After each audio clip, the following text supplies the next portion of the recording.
Your brain itself uses 25% of the water you drink. That's 25% of the water you drink. So water does play a big role.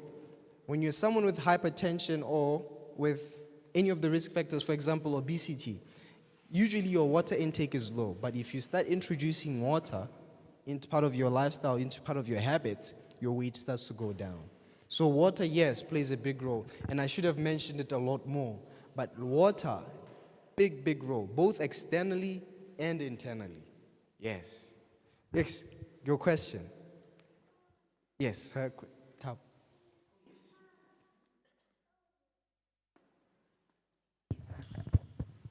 Okay, I don't know if mine is a question or a comment.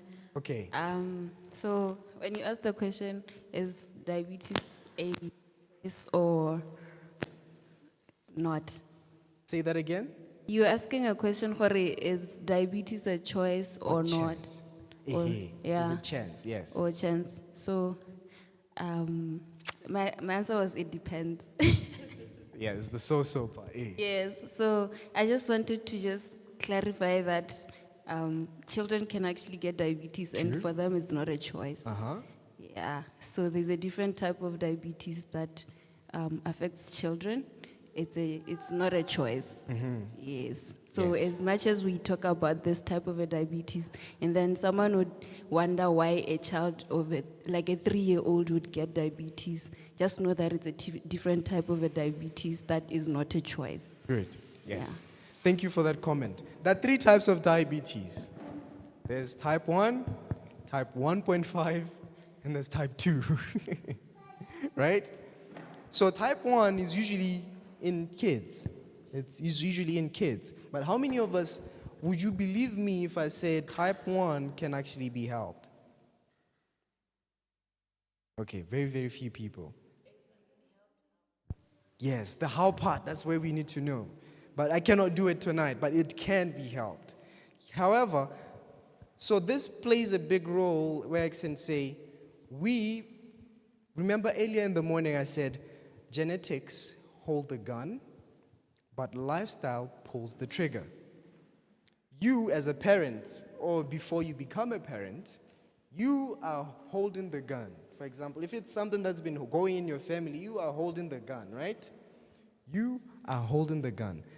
So what you eat, how you live your life, by the time you're now a mother, you see, have you pulled the trigger yet with your lifestyle? You may have not, but if you have been living haphazardly or your lifestyle has been haphazard, then you have made the choice for that poor child. They may not have had any part in it, but we have a play in how we live our lives because we are thinking also of the generation to come. You see, of our offspring. This may sound very insensitive, but it is the truth.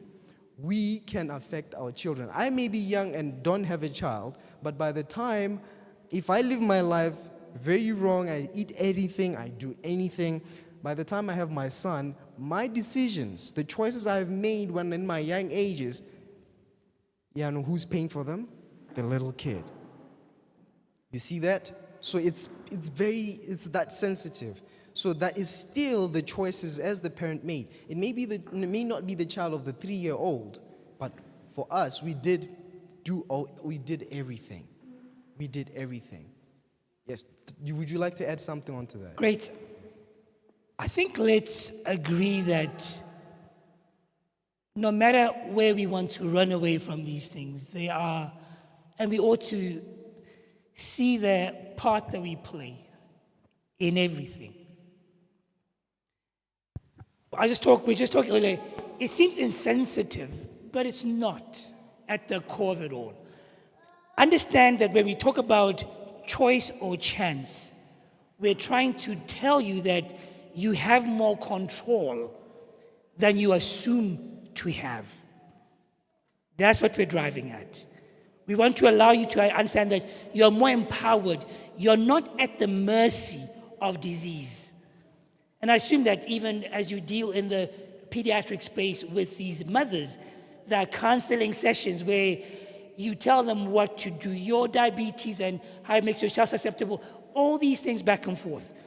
I'll just add one other layer, even with the type 1 diabetics. The sad part is that you have kids who get diabetes, but their conditions become worsened because of how they then eat.